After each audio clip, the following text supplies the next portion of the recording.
you've got one overarching responsibility as president of the National FFA this year, and that is to help inspire and really allow other FFA members to understand more about the opportunities ahead of them and why agricultural education is so important. Talk a little bit about the experience you've had in that regard, particularly with Green Hand members, freshmen in high school, and what kind of response you get. Well, it's very interesting to go into a local public school where they have an agriculture teacher and they have a program, and to be able to speak with students who maybe didn't come from an agricultural background, or this is their first entry into the FFA and agricultural education, because many of them don't realize the opportunities that exist in agriculture. It certainly is a wide array of opportunities that students can take part in, and we really like to draw on their interests. So maybe they really enjoy science, maybe they really enjoy technology. We really encourage them to look into the biotechnology side of agriculture and really try to engage them in that particular passion. But maybe a student enjoys being outdoors and they enjoy working in the dirt. Then we really encourage them to look into production agriculture and possibly owning their own farm one day. One of the things that I've noticed is that everyone has a passion that can align with agriculture.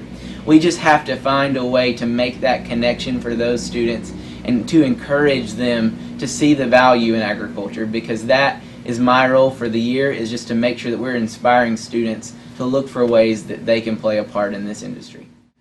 So almost all the forecasts say that over the next 3 decades we're going to go from 7 billion population today in the world to 9 billion or more.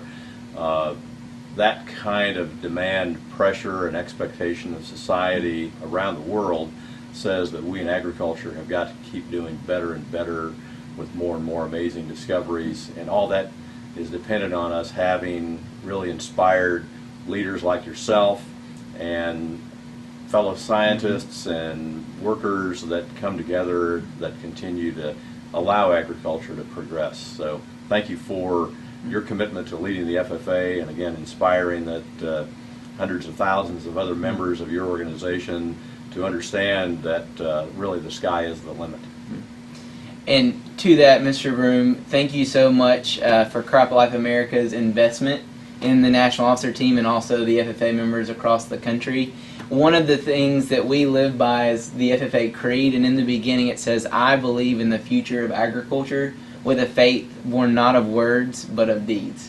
And we certainly believe that if we will invest our time and our resources into our FFA members and into the agricultural industry, we can certainly meet that need that we'll have in 2050 of 9 billion. So thank you for your support and your investment in our program and in our members. It truly means the world, and hopefully we can create a foundation for agriculture to stand on in the future. Absolutely. Great.